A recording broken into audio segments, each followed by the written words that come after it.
rocket. Hip hip hooray! Hi Renee. Anyway, I'm kind of embarrassed to show you these tutus because I wanted them to be so incredibly splendid. And that's why it took so long making them, because I wanted to do something amazing and different. And these really aren't all that fancier than the tutus I normally make.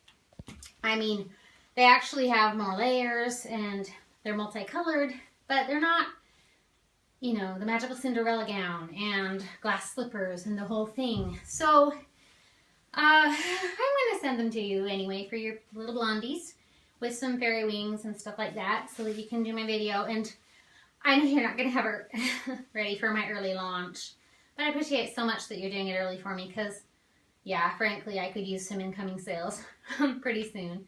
So I wish I weren't in such a desperate situation, but I'm so glad you're there for me. Thank you so much for stepping up and helping me out. And seriously, Renee, you're a lifesaver, and I appreciate it so much. So I'll send these off to your little girlies. I'll get them in a box, and then just be sure that you do the fluffing like cotton candy. Just pull them open, get them really big before you start your filming, because it keeps them looking like pom-poms.